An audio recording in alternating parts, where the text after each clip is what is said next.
It is 3 a.m. You promised yourself you would go to bed after finishing one war. But now, you have redrawn the borders of Europe, fixed 6 supply lines and declared war on Switzerland for some reason.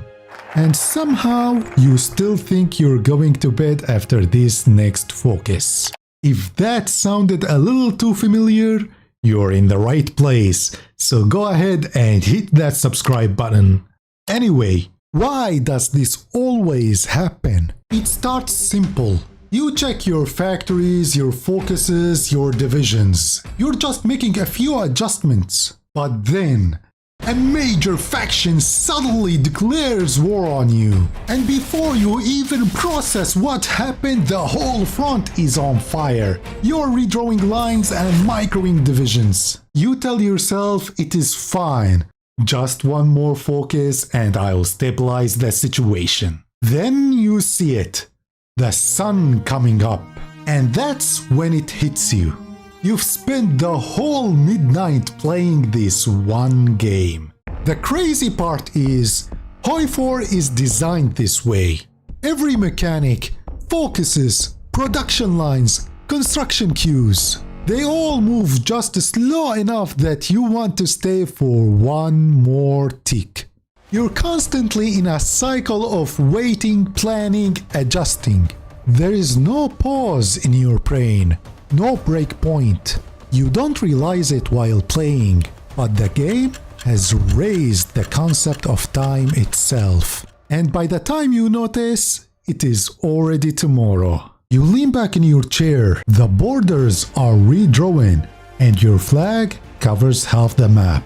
Your economy is booming and your front lines are stable. You zoom out, and for the first time all night, you see the map, not the plan. But there is no excitement, because HOI4 doesn't reward you with peace, it punishes you with it. The silence feels wrong.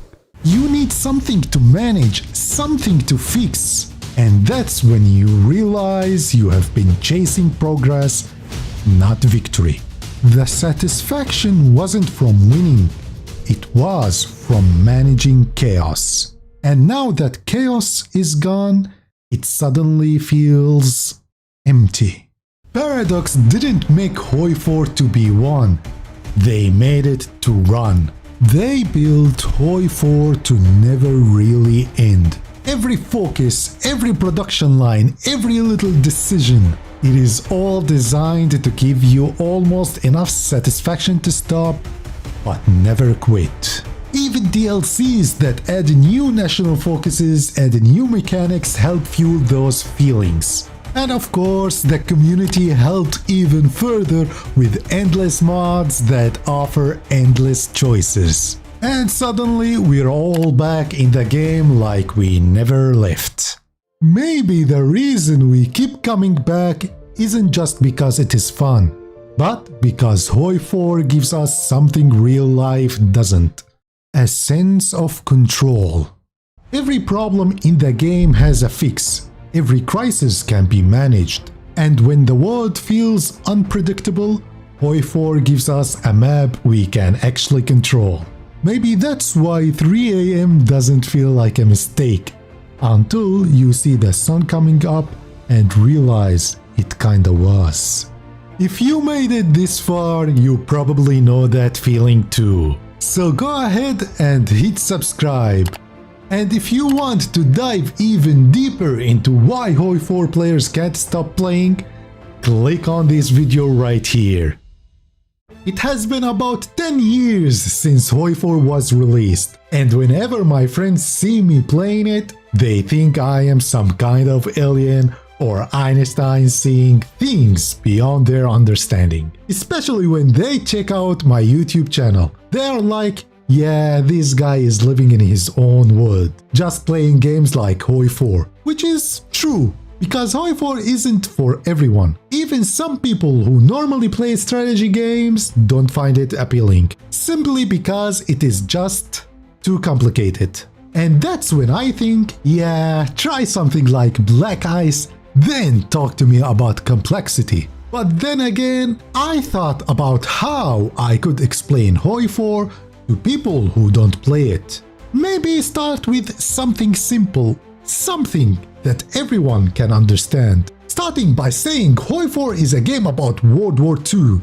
You pick a country from that era and manage it through the war. You build factories, make and train divisions, and take decisions that completely change history itself. Like bringing back the Holy Roman Empire or the Byzantine Empire. Just that explanation alone is enough to hook anyone who is into these kind of games. But then, they actually open the game. They see the overwhelming UI, the endless menus, and the walls of text. And they quit instantly, saying it is way too complex. And let's be honest, that is true. We all went through this when we first played HOI4, or pretty much any Paradox game. I don't even play some of their newer games for this exact reason. But then again, when they watch HOI4 videos, they really like it and actually want to learn how to play. So the first thing I usually say is that HOI4 depends way more on military power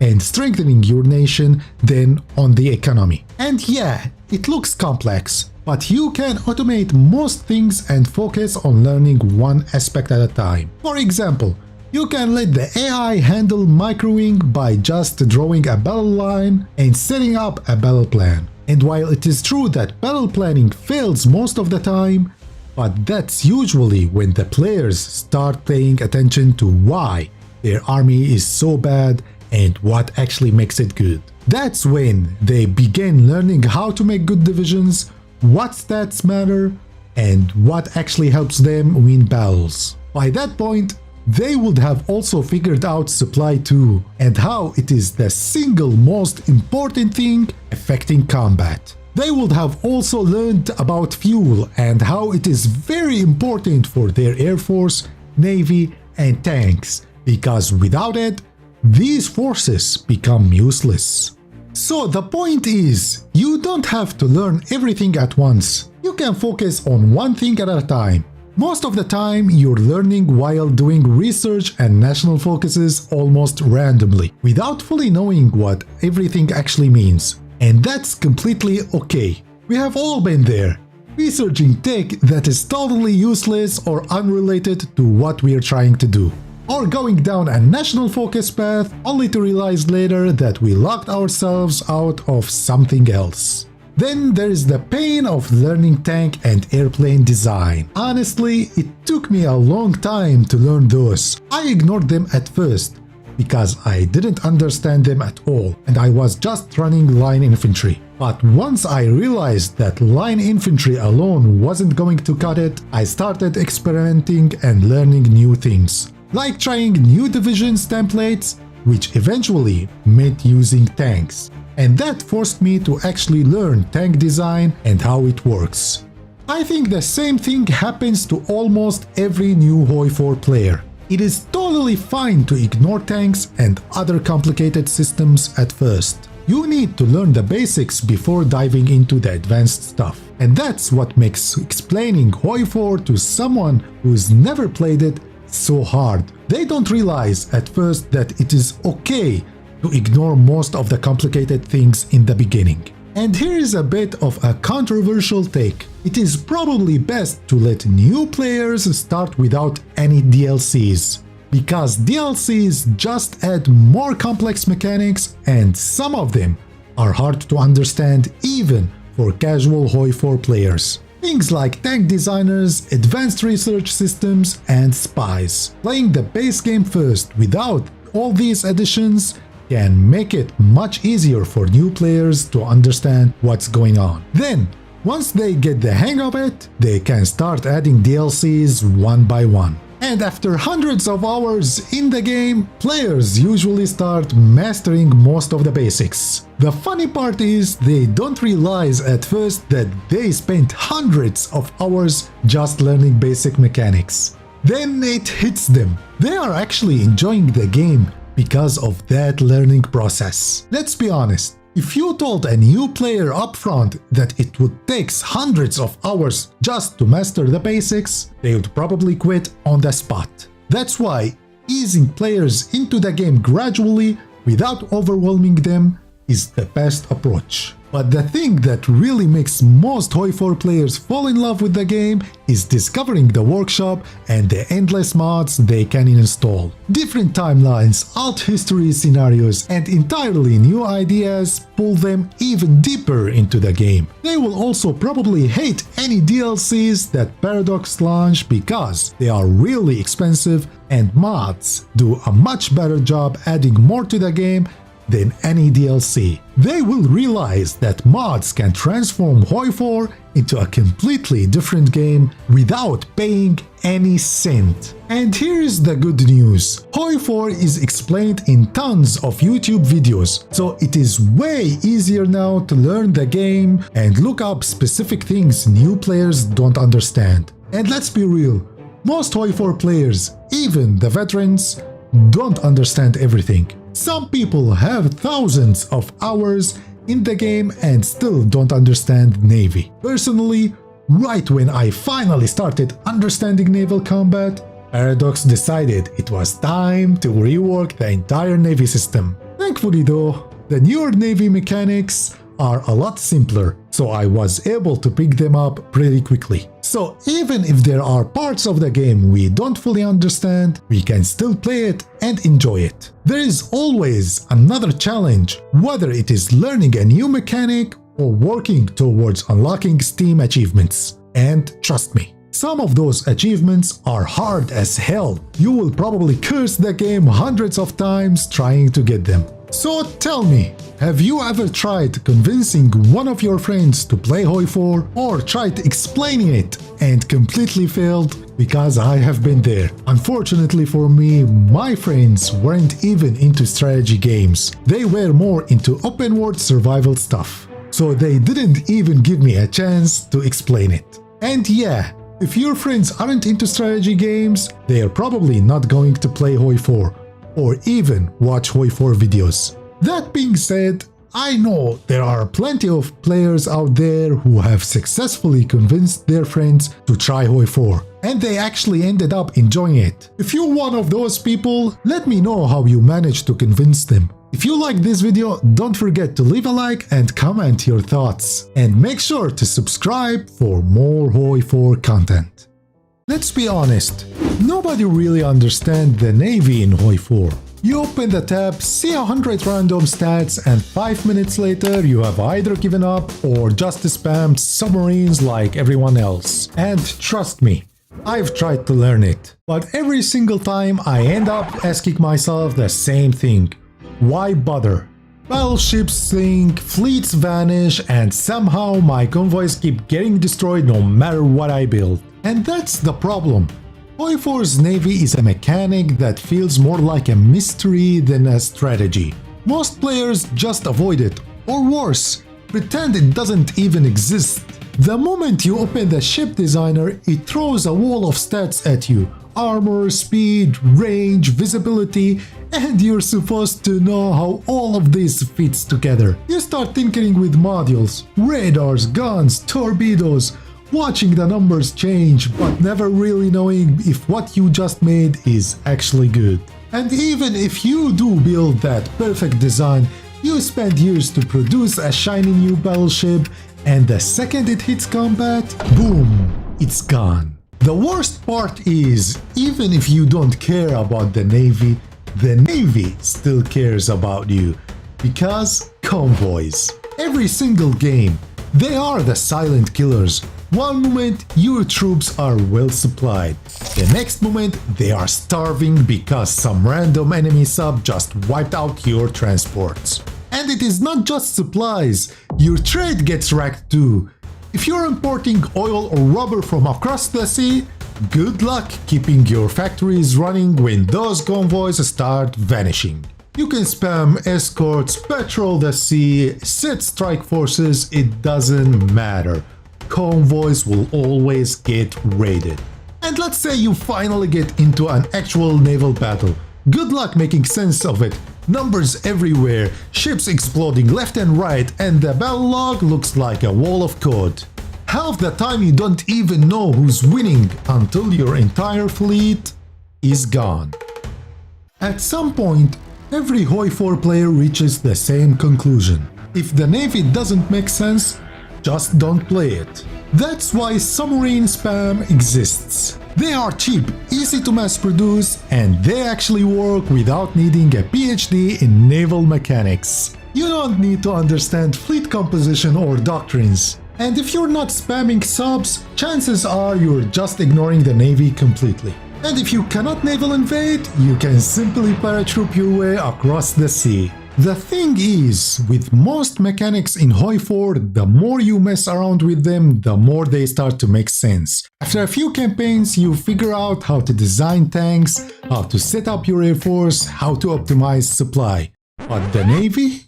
You can have 1,000+ hours in this game and still feel like you're looking at hieroglyphics. And if you have ever scrolled through Reddit, you will see it everywhere. People endlessly talk about how difficult it is to understand the Navy. Even veteran players with thousands of hours in the game are facing the same struggles.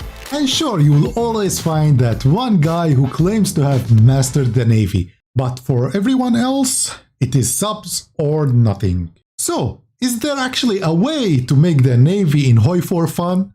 Honestly, I think there is. The core problem isn't that the Navy is useless. It is that it is so hard to understand. You spend years building ships only to watch them get destroyed once they engage in a battle. And sometimes even with a strong Navy and spotter cruisers, you still can't gain naval supremacy to launch a naval invasion. Just because the enemy fleet is in the area, yet your ships can detect or engage them. And then there is naval invasions. The problem is you cannot control the route your naval invasions forces should take in order to naval invade.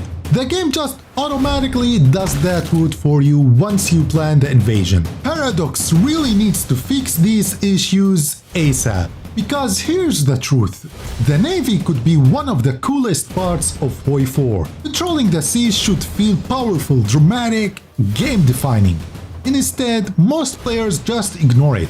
And until it gets that clarity, I don't think that's going to change. But I want to hear from you. How do you deal with the Navy? Do you actually understand it? Or are you like me and just fake it until you can naval invade? Drop your strategies or frustration down in the comments. And hey, if you enjoyed this breakdown, don't forget to like and subscribe. It really helps me out. Also, if you want to keep going down the HOI4 rabbit hole, check out this video right here. Have you ever started a HOI4 run thinking, I don't need tanks, infantry can handle this?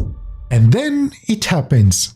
That specific moment every infantry-only player knows. Your entire front line collapses faster than you can say, why is everything red? And that's when you realize you have made a horrible mistake. According to a completely fake HOI4 psychology study, the infantry-only run begins with a dangerous combination of two things: false confidence and extreme laziness. Some players love simplicity, not the good kind, the dangerous one. The kind where you convince yourself that more infantry equals more power. They open the tank designer and feel immediate panic. Then decide that mass-producing basic infantry is a tactical choice.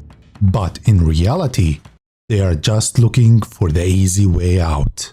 The player notices the first signs of disaster, loss of attack, and supply crying for help. This is where he starts convincing himself that if he just add more artillery, maybe it will work. But of course, he doesn't have enough artillery, because he spent the entire early game mass-producing guns. So he decides to add support artillery instead. Then he reinforces the lines with even more infantry, believing quantity will magically turn into quality. And then, after weeks of fighting, his front line starts collapsing as if it were made of paper. HOI4 is already overwhelming for new players, so it makes sense that many look for the easiest path. Anything with extra steps gets ignored, and they fall back on the simplest solution: just train infantry. The problem with that is that infantry has terrible breakthrough and a weak soft attack, and you need those stats to actually win fights against low armor divisions like basic infantry or motorized units. Now you can fix this issue by adding artillery to your template, but that also means you can't just spam infantry anymore, because your production won't keep up with the extra equipment they need. And spamming infantry won't help you much, because overstacking too many divisions causes major supply issues, which in turn, of course, makes your units underperform. Eventually, some players discover that CAS fixes everything, and suddenly they think they have cracked the meta. But after a few campaigns, the infantry CAS combo gets boring. The excitement disappears, and that's when players quietly stop playing. And those who go to multiplayer face a harsh wake-up call. That same infantry CAS combo collapses instantly, and reality hits. They need to learn how to make tanks, proper templates, and real game knowledge. And from there, it's a fork in the road. Either they rage quit forever, or they finally start learning templates, tank design, and the actual game. But that's not all. Once you understand how HOI4 really works, your whole playstyle transforms. You start building strategy that actually work. Suddenly you are using mountaineers, tanks, or even some cursed elite push division you invented at 3 AM. And suddenly, you're paying attention to the stats you used to ignore. Organization, which basically tell you how long a division can stay in a fight. Soft attack, which is how well it hits soft targets. Breakthrough, which decides whether you can push through enemy lines without taking horrible losses. And maybe even speed, if you want super fast units that can encircle the enemy easily. And with all of that in mind, you finally realize something important. Infantry was never supposed to win wars by itself. It is there to hold lines, guard costs, and look pretty. And when you stop spamming 8 billion infantry divisions, manpower finally stops being a problem. You are now focusing on quality over quantity. And suddenly, you're actually planning out which resources you need, who to trade with, and what equipment your dream army is going to use. Then you finally open the tank designer, and this time, all the confusing mechanics, breakthrough, soft attack, armor, and speed suddenly make sense. So you start actually to build something. You slap on howitzer and small cannon to boost soft attack, and maybe throw in a radio to add more breakthrough. Then you tweak the engine for more speed, so it ends up both strong and fast. After producing the tank, you make the template and try to keep an eye on the org so it stays in combat as long as possible. And then you start tying everything into the doctrine system. You are no longer stuck with just mass assault.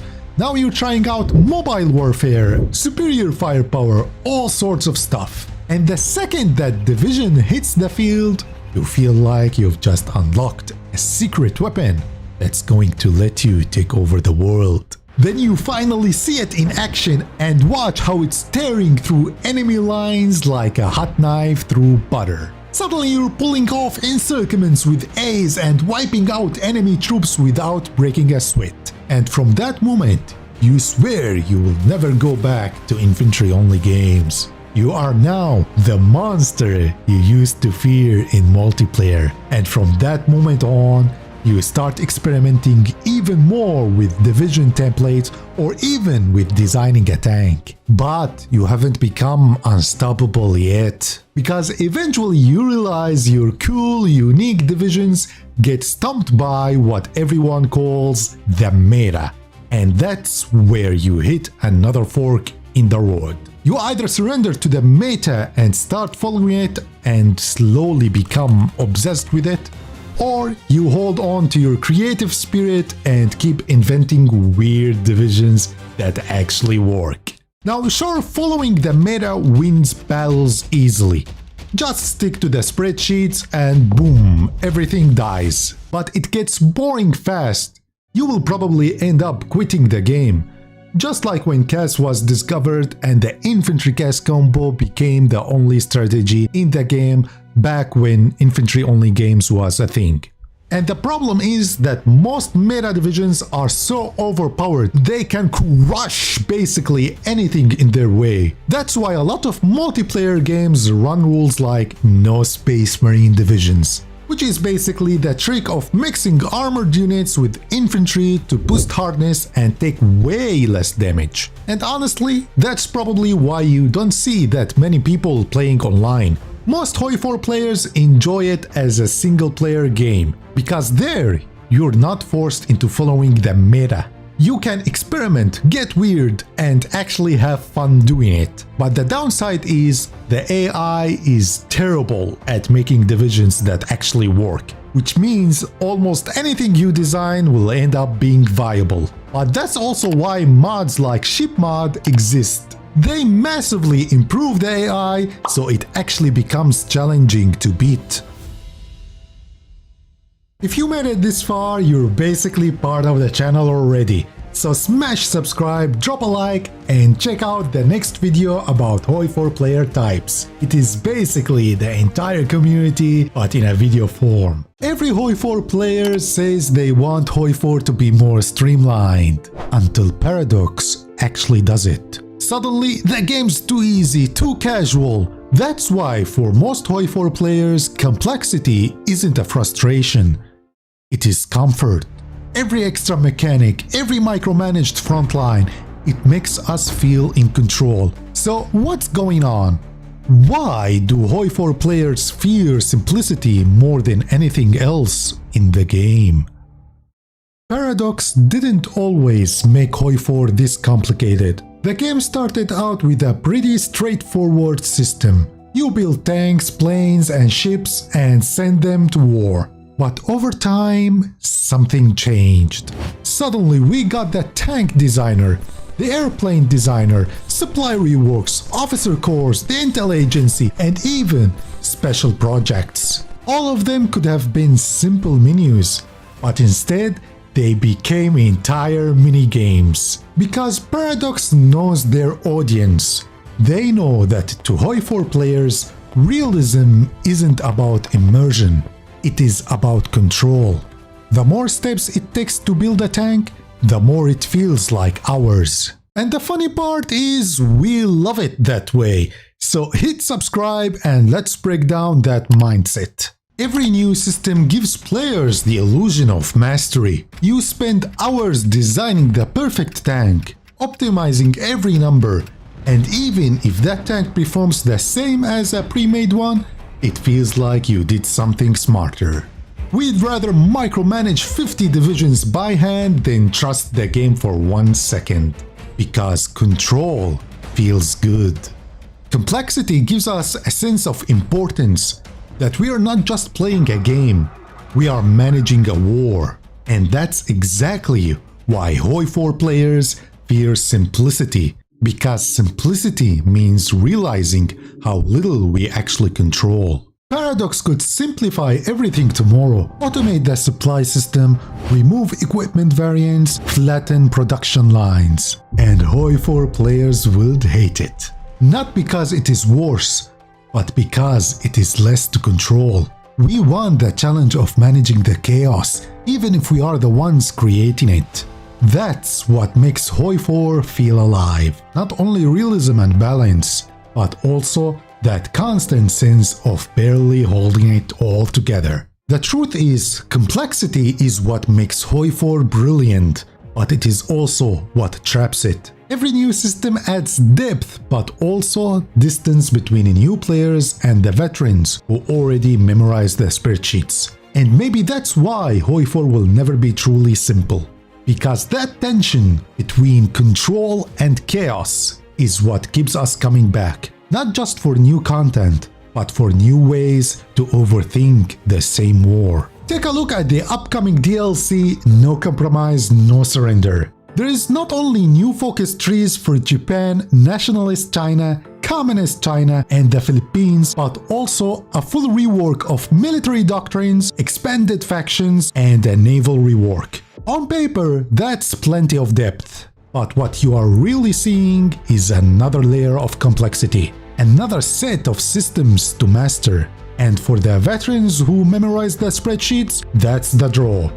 For beginners, it's just another hill to climb. HOI4 doesn't need to be simpler, it just needs to remind us why we fell in love with its chaos in the first place. And if you want to see just how far that chaos can go, check out this next video here and don't forget to subscribe for more HOI4 content. There is a dilemma that only HOI4 players face every time they start a new game. You pick the 1936 start date, choose a country and hit that start button. And then you are staring at the national focus tree, completely overwhelmed. You start to wonder, which focus should I take first? Do I build my economy and take my time? Or do I rush to invade my neighbors and dive straight into military focuses? Obviously, the first focus is the most important decision you will make in your entire game. It sets up your entire strategy and determines how you're going to handle your nation. Do you want to embrace the brown ideology or the red one? Or maybe you've got a soft spot for the monarchy and you want to restore it. Or do you want to just be democratic and continue your game? But here's a quick tip for you. There are specific things that you should look out for when deciding which focus to take. Because picking the wrong one can end your game before you even get started.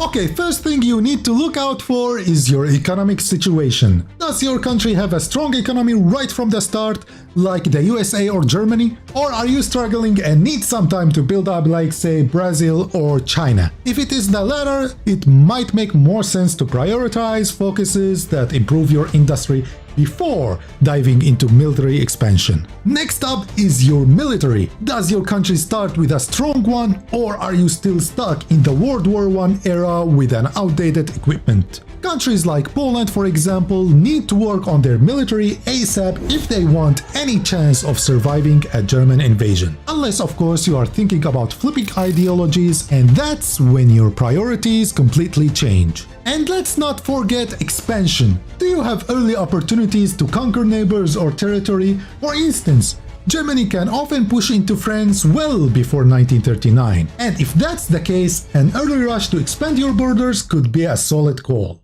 Of course, there are times when you don't care about any of that and just want to challenge yourself by picking the hardest path for your nation. Or maybe you just want to explore the unique paths that the nation you are playing as has. So you will probably end up in a civil war early in the game just to form the Holy Roman Empire. And that's not a big deal, right? But also to form such a nation, you probably need to do early rush just to get the lands you need to form this unique nation. And that's when you will probably choose to improve your military first before your industry. However, one small mistake in the war could cost you the whole game. So you need to plan these expansions really well. But yeah, you need to be careful when picking your first national focus. Because if you go all in on industry first, you might drown in factories before the war even starts, but your army is still stuck in the World War I era. Or if you go military first, you might pop out divisions faster than your neighbors can mobilize, but your overall economy will fall behind, making it harder to scale your military and infrastructure in the long run. So whether you are with the Rush gang or the Eco gang, you need to pay attention to the threats each path brings. And being able to deal with those threats is what separates a good HOI4 player from the one who is about to rage quit after their entire army gets wiped out by Poland. And hey, if you like this breakdown, don't forget to like and subscribe. And tell me if you are with the Rush gang or the Eco gang. Which path do you prefer? Also, be sure to check out this video right here. It is basically the next step into your HOI4 addiction. Hearts of Iron 4 isn't just a strategy game. It's a black hole for your free time. You open it thinking you will play for 30 minutes and suddenly it is 3 AM. Your country collapsed and you're googling how to fix supply in Siberia. But why is this game so addictive? It is not just the battles. It is not even the history. The secret reason is way sneakier. HOI4 tricks you into thinking you're Eisenhower. You're moving divisions, assigning generals, drawing neat little arrows like some kind of master strategist. But the game isn't only testing your strategy, it is testing your patience as well. Can you resist hitting the speed 5 button? Because let's be honest, HOI4 is about chasing that next little dopamine hit when the bar finally hits 100%. The build-up phase feels amazing. You're designing divisions, upgrading tanks, rushing research, and you convince yourself this is all leading to the ultimate strategy. But deep down, you're just role-playing as a paranoid prepper. The addiction isn't in fighting the war. It is in imagining how insane your army will be just 2 more focuses from now. And then it happens. You finally unleash everything you have been building. Hundreds of divisions clashing, the map glowing red with combat bubbles, and the supply is completely ruined. And your brain goes, yes, this is why I stayed up until sunrise. The payoff isn't victory, it is chaos. Pure, uncut chaos, and it is glorious. But here's the real trap. Even when HOI4 makes you miserable, lag late game, peace conference disasters, you don't quit. You just start a new run. Because maybe this time you will be able to form the Byzantine Empire. HOI4 isn't a strategy game. It is just the most complicated play a game button ever made. That's the thing nobody wants to admit. The waiting is part of the fun. Every HOI4 player pretends to hate staring at progress bars, but deep down, we love it. Watching that 70-day focus tick down is like slow cooking your next disaster. The real game isn't when the war starts, it is the build-up, the almost there, the suspense that keeps you glued to the screen. Because in HOI4, patience isn't just a virtue, it is the addiction. HOI4 isn't just played, it is memed into existence. Every disaster becomes a joke, every lag spike becomes a punchline, and every failed world conquest becomes a content. It is not enough to play the game, you have to share the pain, make it funny, and watch then other people say same. That's when you know you are hooked. When the suffering itself becomes entertainment. And that's the truth. HOI4 isn't a game you finish, it's a cycle. Lose one run, start another. So tell me, how many hours are you at now? Write it down in the comments section. And hey, if you are already addicted, you might as well subscribe to the channel. And you can also check this video right here if you already like this one. Most HOI4 games end without us ever actually reaching the goal we set. Whether that goal is winning World War II or straight up achieving global dominance. A lot of campaigns just stop. And sometimes it is not even because you lost battles, your front lines collapsed, or you messed something up. A lot of time it is just because of reasons that are completely out of your control. So today we're going to dive into why most of us never actually finish a HOI4 campaign. Most of us start a campaign super excited to try out a new focus tree or a new path, whether it is monarchist, democratic, communism, or fascism. Sometimes we even set a cursed goal for ourselves, like going for a full world domination. We start off simple, researching the basic techs, building civilian or military factories, assigning new advisors, and just getting everything set up. The game runs smoothly. No lag, no stress, and let's be honest, most of us, if not all of us, are playing on speed 5. The early game is quiet, there is really nothing to worry about here. During this time, we're also planning ahead, figuring out how we might expand, who we are going to attack, and who we need to keep an eye on. We plan our army too, whether we're going to use Air Force or Navy, and what kind of divisions we're going to use. We could use tanks, special forces, or just good old line infantry. Then, the first war happens. This could be a setup war to prepare for World War II, or it could be World War II itself. Either way, this is when we actually start playing the game. We're either micromanaging every single division or just battle planning our way to victory. We feel the incredible smoothness of the game while we enjoy fighting this war.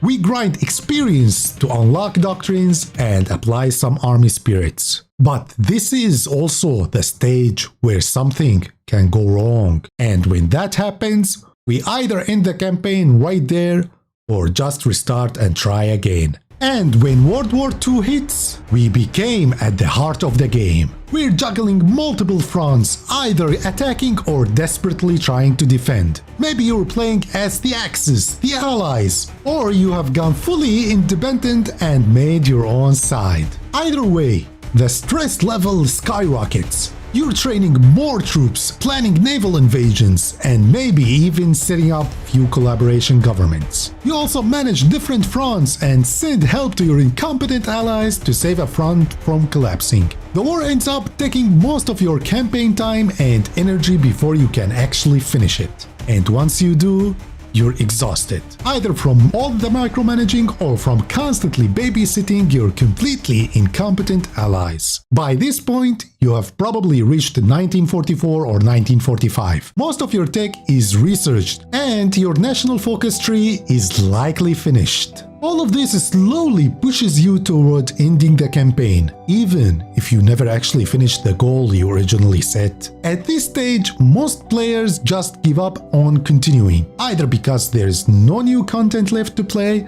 or you're simply too tired to keep going. A perfect example of this is when you reach the point where you don't even care about researching advanced tech anymore, because what you already have works just fine. The AI isn't that challenging with his divisions or even with his tactics. So you start beating them easily with your overpowered army using only battle planning. That's when repetition kicks in. You're using the same army, the same divisions, and the same strategies to steamroll enemies. And by then, your country is probably the strongest nation on the planet. So invading more countries just feels pointless. Now add the infamous late game lag into all of this that probably starts at 1943. And that's usually the final push that makes most of us quit and probably regret ever setting long-term goals like conquering the entire world. At that point, it is honestly way more fun to just start a brand new campaign with a new nation than to keep playing in the post-World War II slog. Now, one thing Paradox could do to encourage players to stick around in the late game is to add more late game content. Instead of constantly releasing DLCs that mostly focus on reworked national focus trees, they could focus on proper post-World War II content. Imagine finishing World War II and then smoothly transitioning into a Cold War era. How much would that change the way we play the game? Now, of course, doing such thing may require developing new mechanics, like post-World War II peace conference and applying new scenarios. Yeah, it is true that there are Cold War mods out there, but in those mods, you're usually starting after World War II. What we really need is an extension of the base game, something where your decisions during World War II actually shape how the Cold War plays out. That will give the game a fresh start and lots of possible new scenarios. Like if the Axis won World War II, the peace treaty would be a lot different from if the Allies won the war. And of course, Paradox would also need to deal with the lag problem, because adding late game content without fixing late game performance would just make that content useless. Another big thing they could improve is AI behavior. The AI needs to build actually good divisions, good enough to force us to keep researching and using advanced techs. That way, players wouldn't feel like they are using the same divisions and the same strategies over and over again. You would actually have to keep evolving your army to beat the AI, which would make the game feel fresh again. But let's be honest, knowing Paradox and how they handle expansions, they're probably not going to do any of this. So realistically, the only thing left for us players is to end our campaign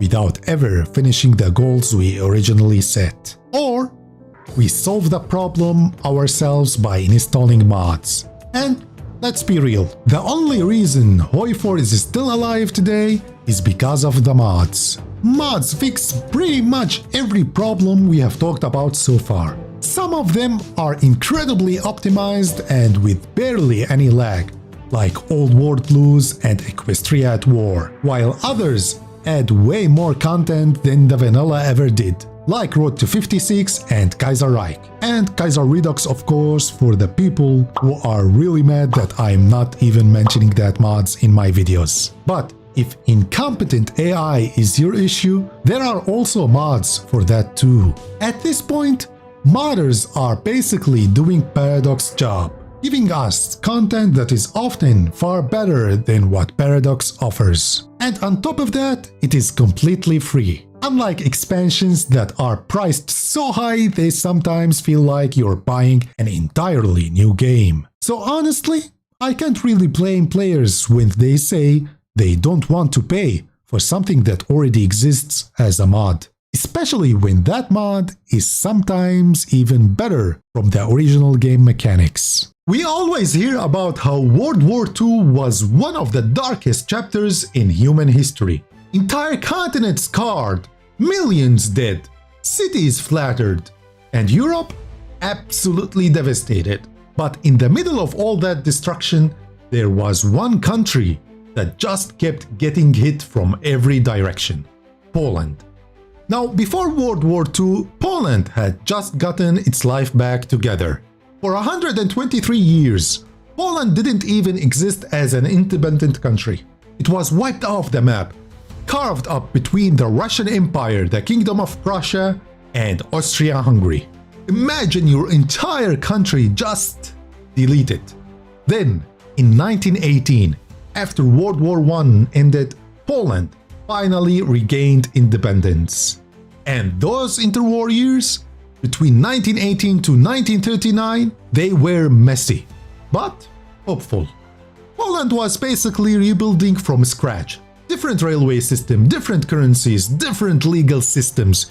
Because, remember, 3 completely different empires had been running 3 different chunks of the country. It was like merging 3 different households with totally different rules into one functioning home. But there was pride. Warsaw was growing, culture was thriving. Poets, scientists, artists, there was energy everywhere. There was this feeling of, we survived being erased, we are not going anywhere again. But history had other plans.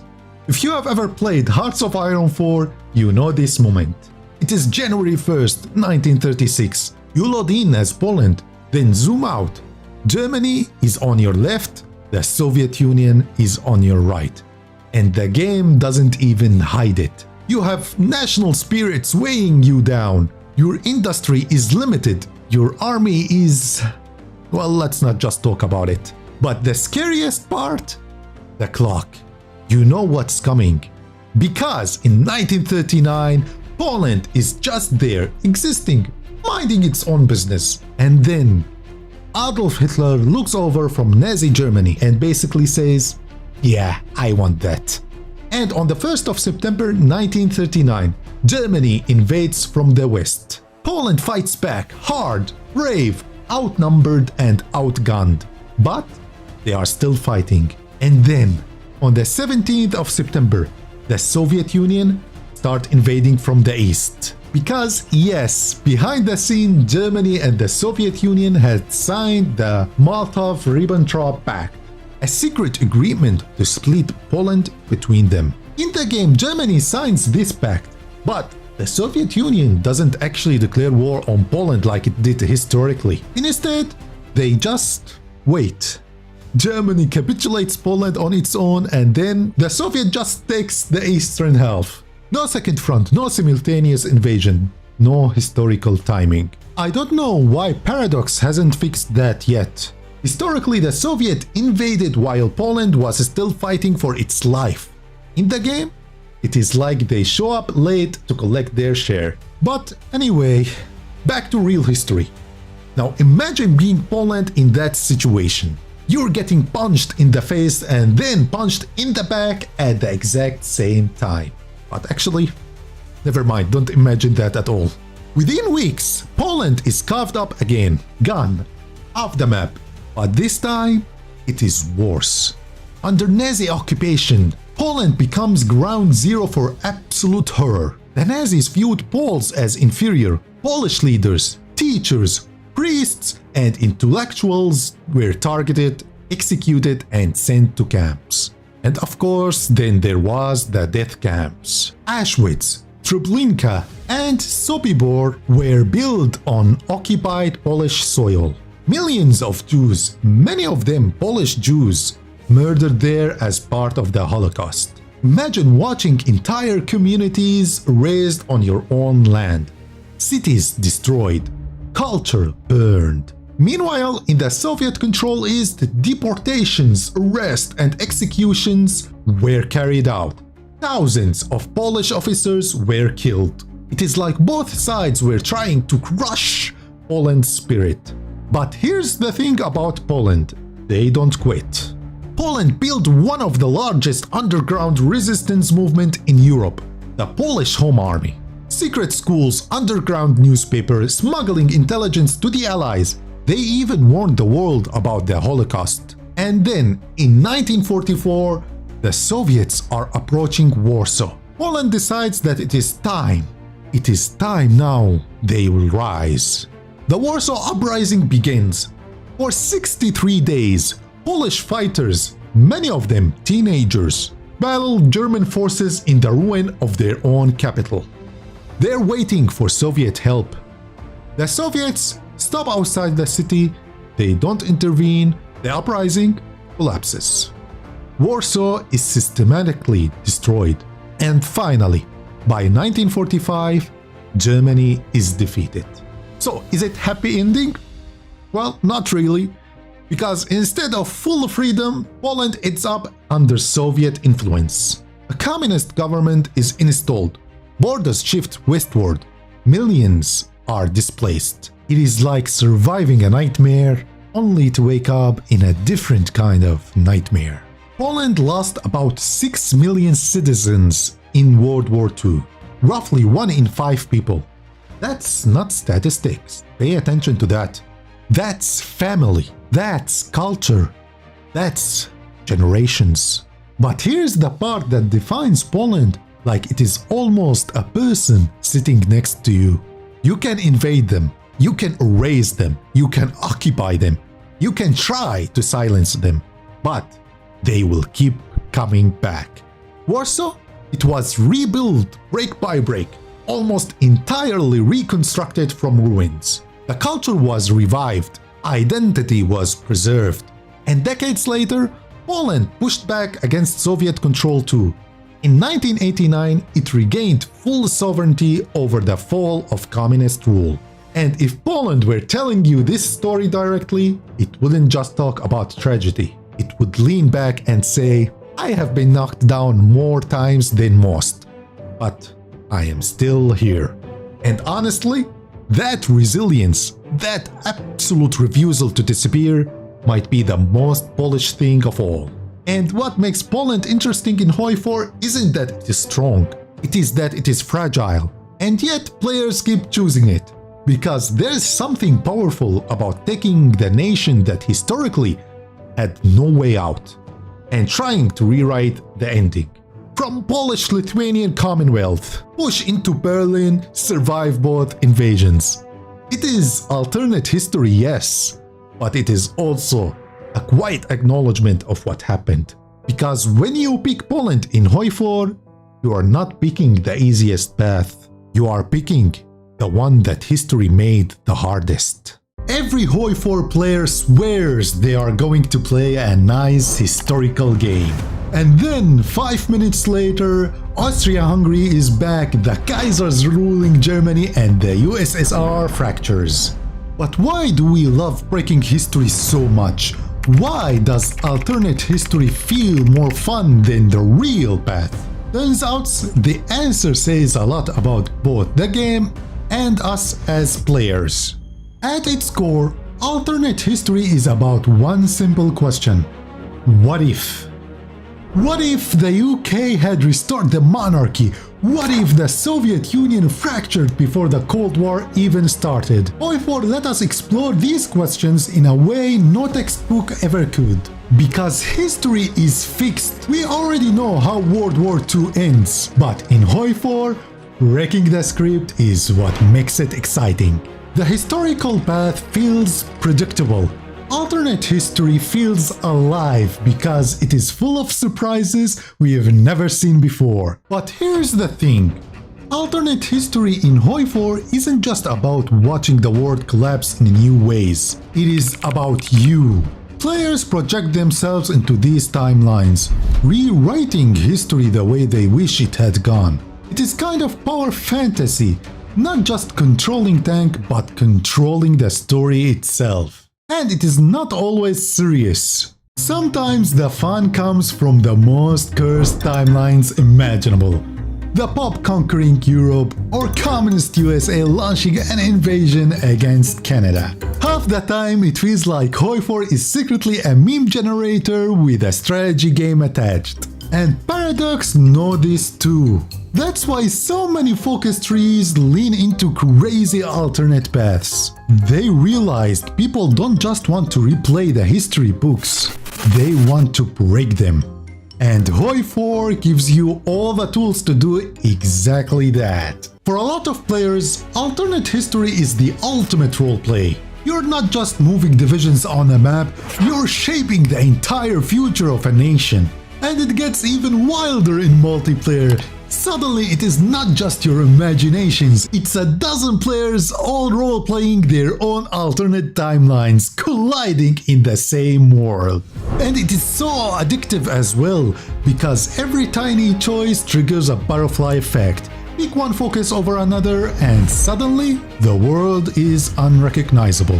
That's why no two what-if games ever feel the same. Every decision writes a completely new story. Paradox could have doubled down on realism. They could have made HOI4 about strict history, complex logistics, and the exact order of battles. But they didn't. Instead, they asked, what if players actually want chaos? And so the alternate paths exploded. The DLCs didn't just add realism, it added imagination as well. And honestly, that's why the game works. Because not only we buy La Resistance for the spy system, but also we buy it to see what happens if France tears itself apart.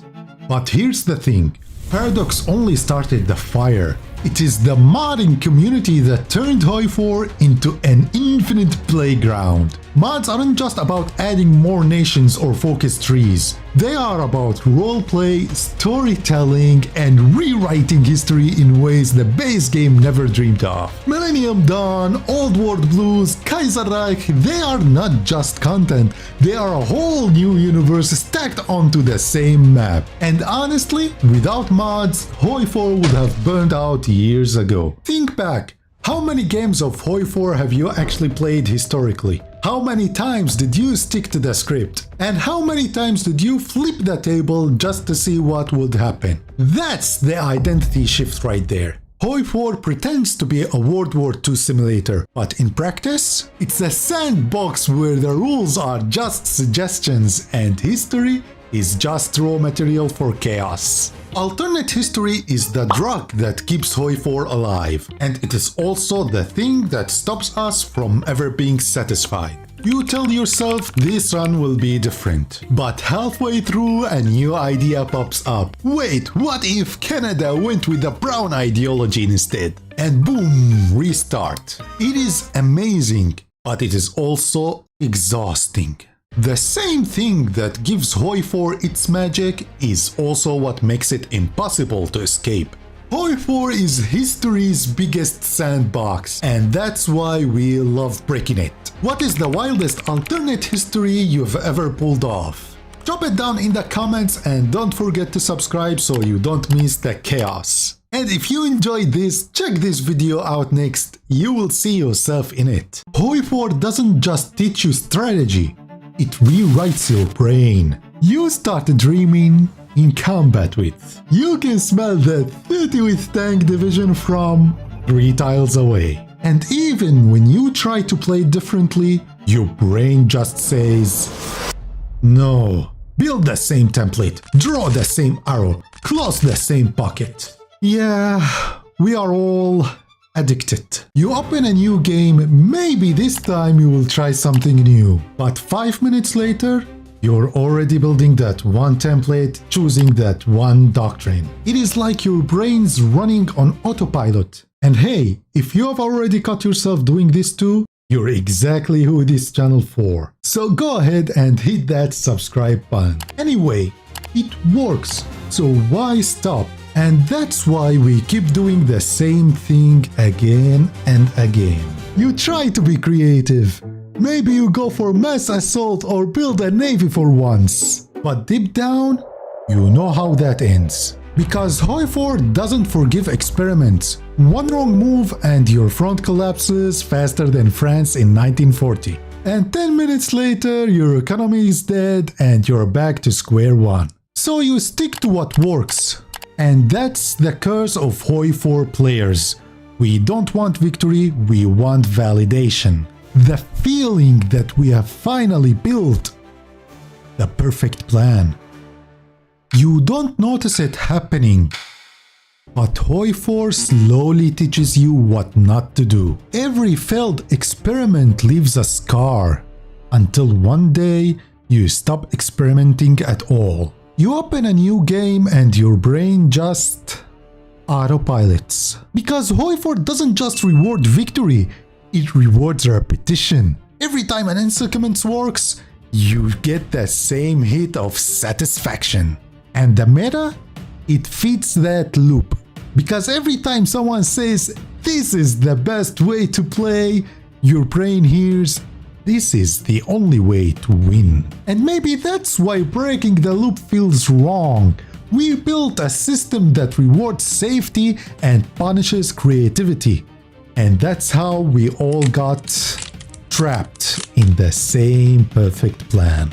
We call it strategy, but most of the time it is muscle memory. We mistake repetition for mastery.